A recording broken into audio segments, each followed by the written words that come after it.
no meio do caos, ele disse um princípio de possibilidade, remoto, mas um princípio. Pode uma mãe esquecer do filho que mama, aquele filho que ela gerou no seu ventre, e ela não venha se compadecer dele? Ou seja, pode uma mãe ver o filho pedindo para mamar e ela fazer de conta que não está ouvindo? Até pode, mas eu, ó Israel, nunca vou abandonar, nunca vou esquecer, nunca vou deixar você sem provisão.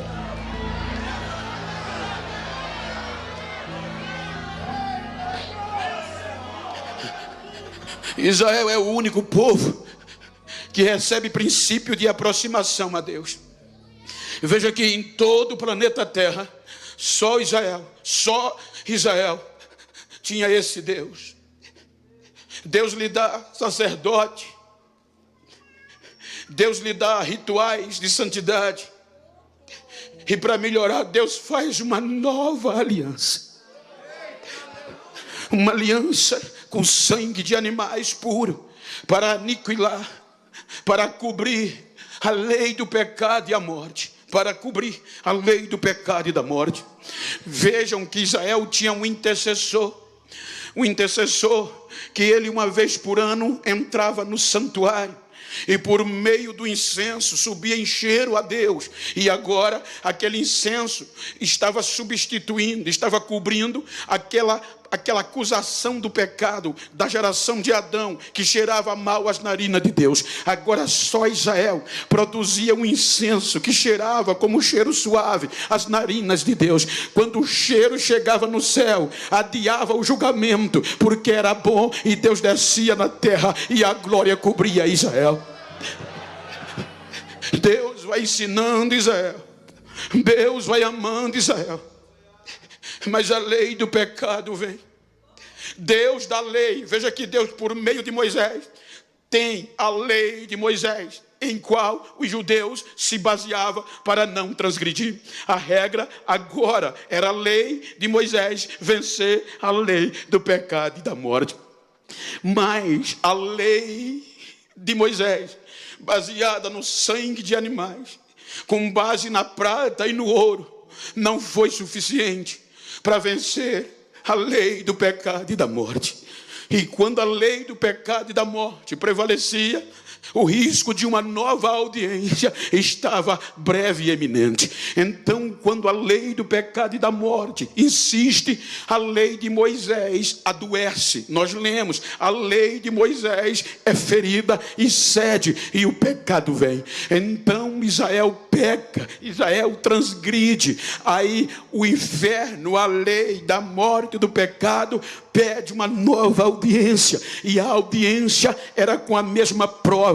O incenso não subia, mas o pecado subia. Aí Deus manda Isaías para protelar a audiência. Isaías, o povo está me honrando com os lábios, mas o coração está longe de mim. Isaías, diga a este povo que volte a mim, e eu voltarei a ele. Isaías, diga que eu não me esqueci dele. Se eu operar, Isaías, ninguém vai poder impedir. Diga a eles que eu estendo as minhas mãos, os meus ouvidos estão atentos e os meus olhos, diga que volte. Mas Israel não quis voltar. O pecado chega, aí a audiência vem. O único meio, o único projeto de alcançar o ser humano foi afetado pela lei do pecado e da morte. Olha o investimento de Deus. Aí a audiência foi protelada. Deus manda Jeremias, mas Israel não vem. Então a petição vem, condenação, já tem jurisdição, é o mesmo crime, porque o Senhor está adiando. Aí Deus diz, vou puni-los para ficar sem justiça, e mandou Israel para o cativeiro. Adiou o julgamento. Ele trouxe umas sanções comunitárias, se fosse usar o termo hoje. Ele vai cumprir um período de 70 anos no cativeiro. Mas eu não vou desistir. Eu vou investir de novo. 70 anos se passam.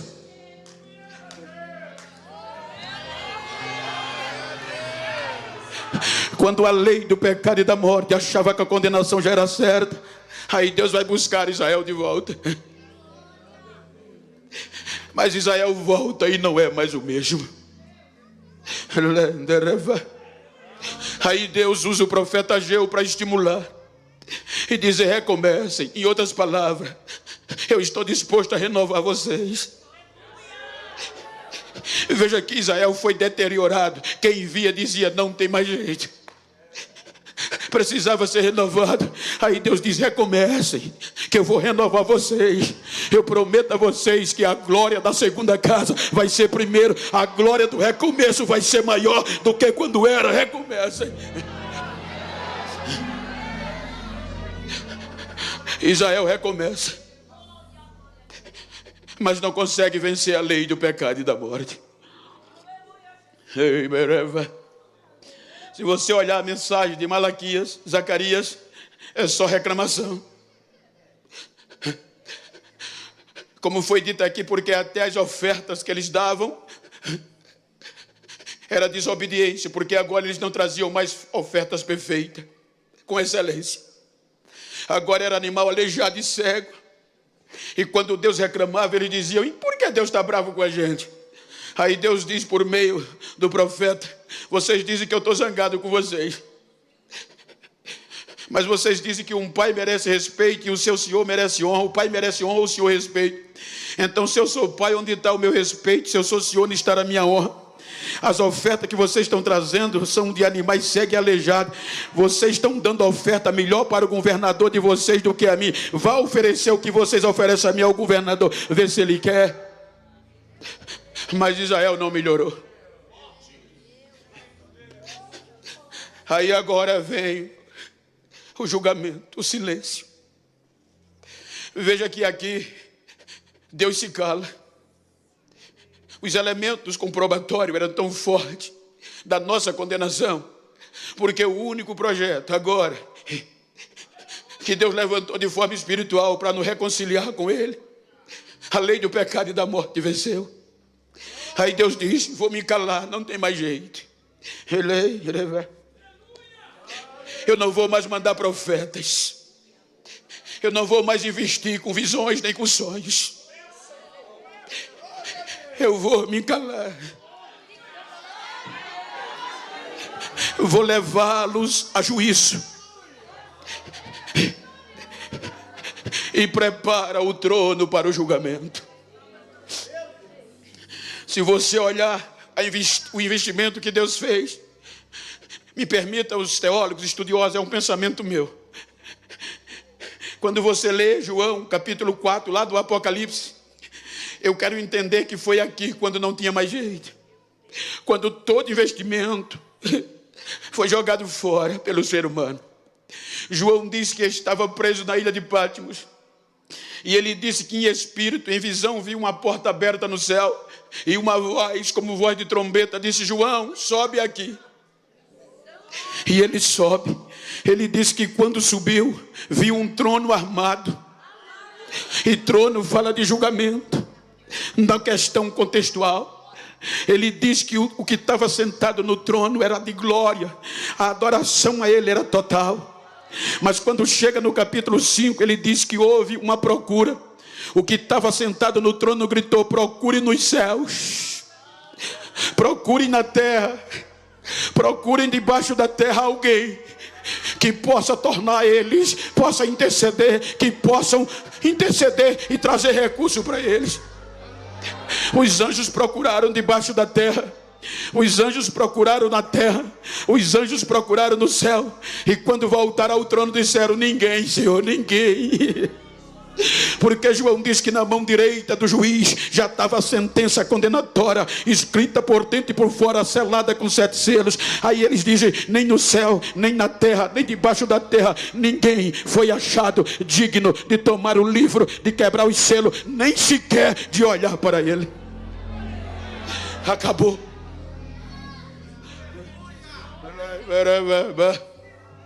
Me permita fazer uma recapitulação. Possivelmente você já, mas só eu estou falando do preço desta, que nós não temos motivos para desistir. Se você olhar o protelar do julgamento, a gente se assusta, porque a Bíblia diz que pelo homem entrou o pecado, e o pecado passou a todos, pela lei do pecado e da morte. Então veja que pelo Adão era para a gente ser destruído, mas a Bíblia diz que Adão gerou Sete, e Sete gerou Enos. No dia de Enos houve um recomeço, invocar o nome do Senhor. Mas a lei do pecado e da morte vem e vence. Mas a Bíblia diz que Enos gera Cainã. Cainã, esse investimento de Deus no recomeço do ser humano, na renovação. Enos gera Cainã, Cainã Malalael, e a lei do pecado vence. Malalael gera Jared, Jared gera Enoque, Enoque a Metusalém, Metusalém a Lameque, Lameque a Noé, Noé sem Caim a Jafé, e a lei do pecado vence um por um. Vem o dilúvio. Depois do dilúvio Deus não desiste. Pega o filho de Noé chamado Sem e diz: ele vai conseguir. Aí a lei venceu, a lei do pecado e da morte. Sem gerar Fajade, Fajade gera Elá, Elá gera Éber, Éber gera Reu, Geu gera Peleg, Peleg gera Serug, Serug gera Naó, Naó gera Terá, e Terá a Abraão. Aí Deus diz: vou intervir, vou protelar, e ele vai conseguir por meio de Israel. Abraão gera Isaac, Isaac a Jacó, Jacó gera Rubem, Simeão, Levi, Judá, Zebulon, Gade, Assé, Naftali, Dan, José e a Benjamim. Aí Deus diz: vou pegar Judá, e ele vai conseguir. Judá gera Perez, Perez gera Esrom, Esrom gera Aram, Aram a Aminadab, Aminadab Naasson. Tudo e Deus protelando. Naasson a Salmão, Salmão a Boaz, Boaz a Obed, Obed a Jessé, Jessé a Davi. Aí diz Deus: achei um segundo o meu coração. Agora vai. A Bíblia diz que Davi gera Salomão, porque a lei do pecado e da morte venceu a Davi. Davi gera Salomão, Salomão a Roboão, Roboão gera Abias, Abias gera Asa, Asa Jeosafá, Jeosafá gera Jorão, Jorão gera Uzia, Uzia Jotão, Jotão gera Acais, e Acais Ezequias, Ezequias Manassés, Manassés a Zogia, Josias a Amon, e Amon a Jeconias. E Deus protelando já vai para o cativeiro. Acabou. Aí Deus protela o julgamento, 70 anos. Aí diz Mateus: depois do cativeiro, Salatiel gerou a Zorobabel, Zorobabel gerou a Abiúde, Abiúde gerou Eliaquim, Eliaquim gerou Azó, Azó gerou a Zadok, Zadok gerou Aquim, Aquim gerou Eliúde, Eliúde gerou a Matã, Matã gerou a Jacó, Jacó gerou a José, que foi marido de Maria quando não tinha mais recurso, e no ventre de Maria, e no ventre de Maria, e no ventre de Maria.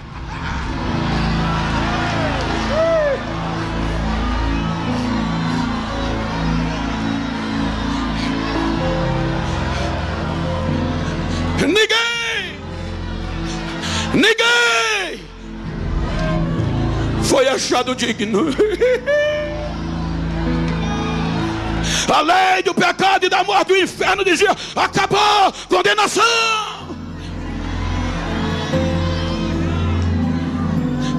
Aí Paulo aos Filipenses diz: pensamento meu, com base em Filipenses 2, quando Paulo fala que o nosso sentimento tem que ser o mesmo que houve em Cristo Jesus.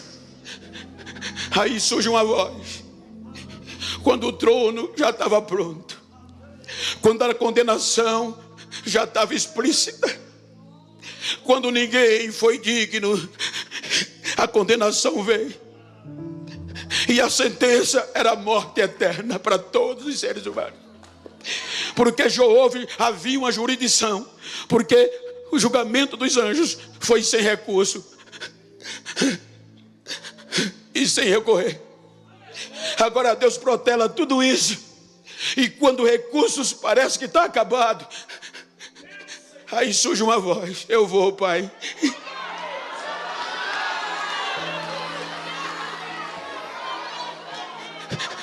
Veja se você vai ter motivo para desistir.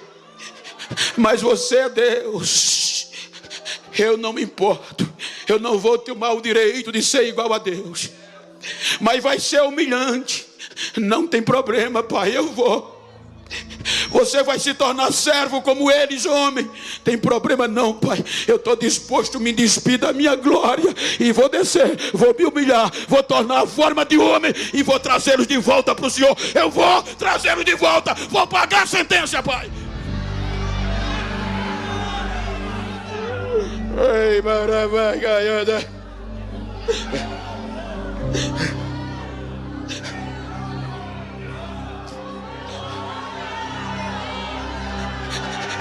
Olha para quem está ao outro lado e diga: foi o último recurso. Por causa de você, ele se despiu da sua glória, tomou a forma de homem e desceu para pagar a minha culpa e a sua, para ser condenado por causa de mim e de você.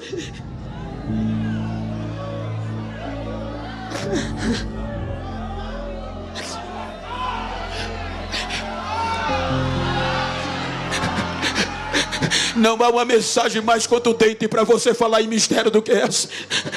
Eu poderia aqui te falar de chave de carro, te falar de apartamento novo. Eu poderia dizer aqui que tu és um projeto de Deus. Mas não, aqui está o ápice. Você já estava condenado, mas ele disse: eu vou trazer renovo, eu vou trazê-lo de volta, eu vou reconciliá-lo.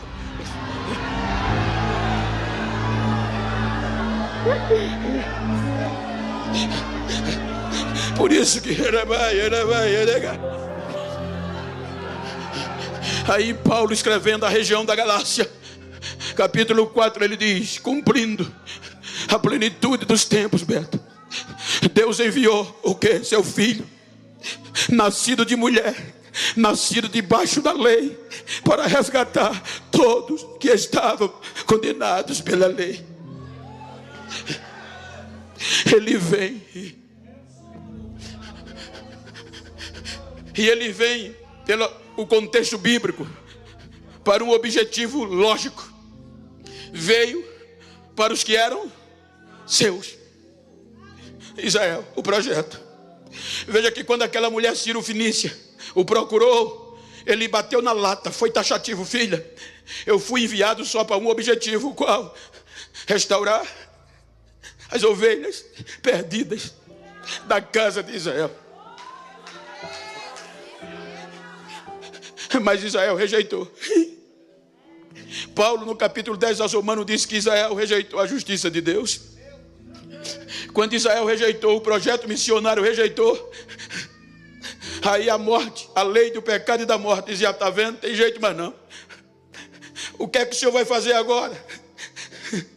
Já estão condenados. Paulo diz que nós já estávamos mortos, sem Deus no mundo, sem Pai, sem Cristo e sem aliança com Israel.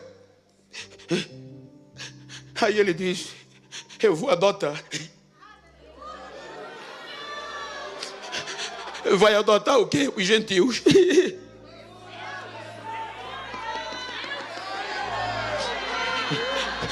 Aí a lei do pecado e da morte diz: mas para adotar tem burocracia e tem um alto preço.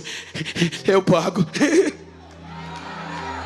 E há quem diga que os adotados, muita maioria, em muitos casos, é mais amado do que os próprios filhos. Os amados são tratados com mais xodó, os adotados. Israel rejeitou. O massacre, em síntese, o leva à cruz. Veja que o princípio da condenação era fatal, porque a condenação era minha, era sua. Então eles usaram o quê? O princípio da lei do pecado, porque eles usaram o princípio de Deuteronômio 21, 22 e 23. Olha o que está escrito lá: se alguém entre vocês, isso foi Deus falando, cometer pecado e vocês o crucificarem, o corpo dele tem que ser tirado da cruz no mesmo dia, porque ele é maldito de Deus. E sendo ele maldito de Deus, se não tirar o corpo, a terra de vocês será maldita. Então o princípio lógico, segundo a religião, segundo a lei de Moisés, era que todo aquele que fosse crucificado, e para a religião, para o inferno, ele cometeu pecado. Por isso que o crucificaram, porque o tinham como pecador, transgressor, insurgente, perturbador da ordem pública. Então disseram: está na lei, vamos torná-lo maldito. Então crucificam como que fosse pecador. Usaram o contexto regente, a lei romana. Crucificação é o ápice da humilhação. Então, quando pendurá-lo na cruz, ele foi pendurado como pecador. Ou seja, na ótica da religião, na ótica dos homens, na ótica do julgamento terrestre, ele cometeu pecado. Então levaram ele para a cruz e o crucificaram. Vejam que o massacre foi tão grande que ninguém ousou defendê-lo, e quem queria não tinha coragem. Então, para piorar a esperança, 3 horas da tarde, dilacerado o seu corpo, o sangue correndo, corpo perfurado, o tecido mutilado, ele morre como qualquer ser humano. Quando ele morre, ele grita que entrega o seu espírito. Então, para cumprir Deuteronômio 21, 22 e 23, é pecador crucificado. O corpo tem que ser tirado ainda hoje. Vejam que entra José e Nicodemos e tira o corpo dele da cruz. Para piorar a situação do julgamento, o sepultam e fecham o sepulcro com a pedra, como qualquer ser humano. Então, pela lógica natural, ele estava morto, sepultado, enterrado e acabou. Por isso que a esperança foi embora. Porém, pela lógica da anatomia, a putrefação, a decomposição no estado do corpo de um pecador ia no máximo 9 a 12 horas. Isso implica dizer que de 9 a 12 horas o corpo dele ia começar a feder e decompor. Só que agora estava lá no túmulo ele, a morte, esperando o corpo apodrecer. Dá 12 horas e o corpo não fede. Dá 24 horas e a putrefação não entra.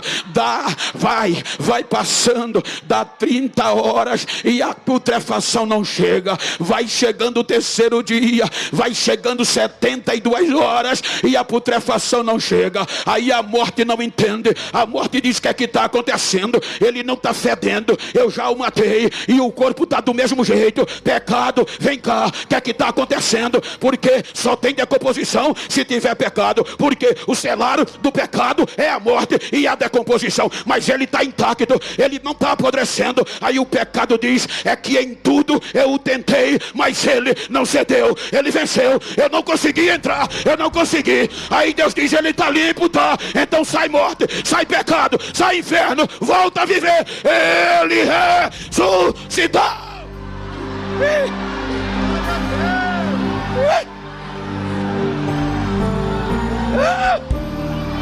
Olha para quem está ao teu lado e diga: vou sair renovado. Ele está vivo, ele está vivo, ele está vivo, ele está vivo.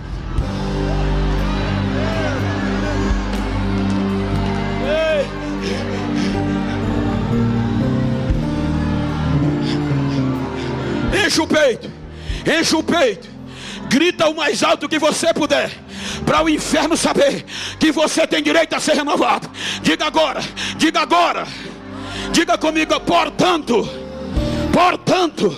agora nenhuma condenação a mais para quem está em Cristo Jesus, que não anda segundo a carne, mas o Espírito, porque a lei do Espírito de vida em Cristo Jesus me libertou da lei do pecado e da morte. Sou livre.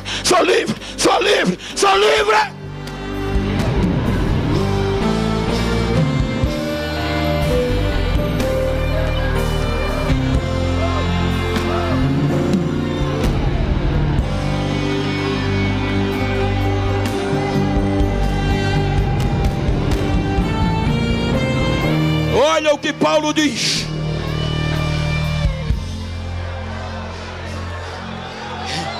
Olha o que Paulo diz aos Coríntios. Quando tentaram tirar até a esperança do arrebatamento. Aí Paulo diz: irmãos, capítulo 15 de Coríntios: se Cristo não ressuscitou, em vão é a nossa fé. Se Cristo não está vivo, não adianta de nada a minha pregação. Mas Ele está. E uma certeza eu vou dizer a vocês: Ele venceu a lei da morte e o pecado e o inferno.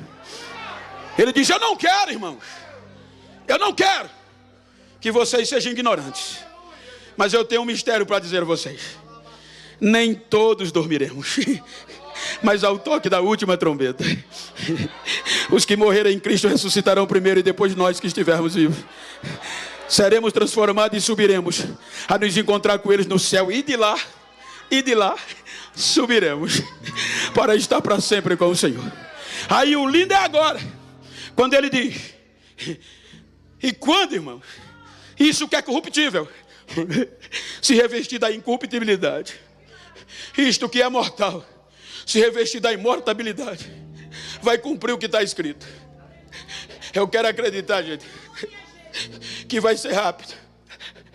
Mas o coração da gente vai subir cantando em louvor e enaltecendo esse momento.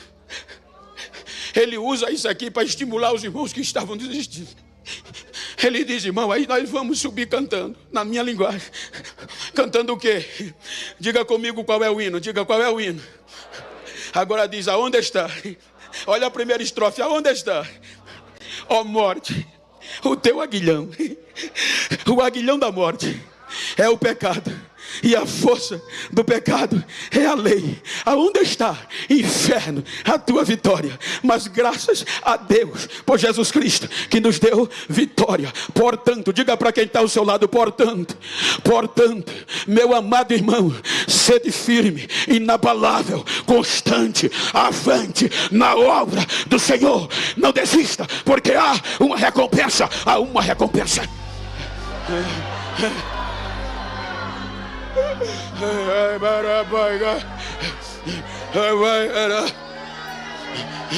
Agora o bonito. Lembra que no Gênesis 6:3 o Espírito de Deus foi tirado do homem? Está escrito lá. Ele está falando do Espírito, mas na inferência, o Espírito do homem não é nada sem o Espírito de Deus. Todos de Israel, todos os recursos usados, o Espírito Santo não veio mais. Vinha especificamente e voltava. Agora, a lei do pecado e da morte vencidos. Aí Paulo escreve aos Gálatas, capítulo 4. Diz: irmão, vocês agora são filhos pela adoção. Isso para gentil. Vocês receberam a adoção de filhos. E se vocês agora são filhos, Deus enviou o Espírito de Cristo, seu Filho, para vocês. Então agora vocês são filhos, são herdeiros de Deus. Aproveite, goze esse tempo. Aí Paulo diz aos Romanos 11:25: porque Deus endureceu a Israel por um pouco de tempo. Para quê? Para vocês entrarem. E enquanto não cumprir a plenitude dos gentios, Israel vai estar parado. Mas vocês, a vez é de vocês. Enquanto a trombeta não tocar, aproveite, pule, cante, levante a mão, adore, receba renovação. Pastor Mark, tem quem me diga: Bento, para de pular. Bento, prega devagar. Bento, não estimula tanto. É Bíblia, e se eu tenho direito, eu vou aproveitar. Não pense que eu só pulo aqui, não. Eu pulo no banheiro, eu pulo na sala, eu pulo no quintal. Eu adoro, porque eu sou filho. Vou aproveitar. Quem é filho, quem tem direito, levanta e adora.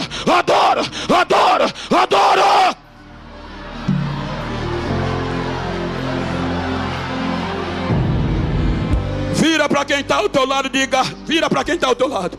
Vira aí, rapidinho, diga para ele: hoje, a partir de hoje, eu vou aproveitar, porque eu sou livre, não devo mais nada. Diga: se não gostar de barulho, muda de lugar. Se não gostar de reteté, sai daqui, porque eu vou aproveitar. Diga para ele: eu também. Então abraça ele, seja renovado com ele. Recebe a unção que está sobre mim agora. Recebe renovo, recebe variedade, recebe batismo agora.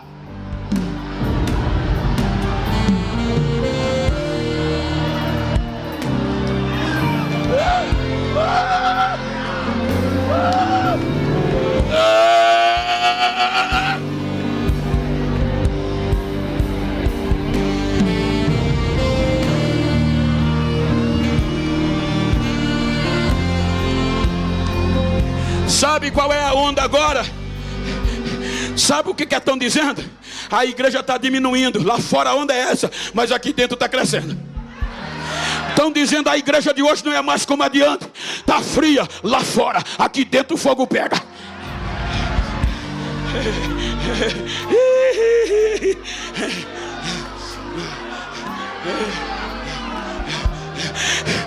Diziam os batistas, os bodes só vivem pulando. Diziam os presbiterianos, os bodes só vivem gritando. Hoje estão pregando no púlpito dos bodes, e os bodes continuam pulando, continuam saltando, continua cheio de Deus.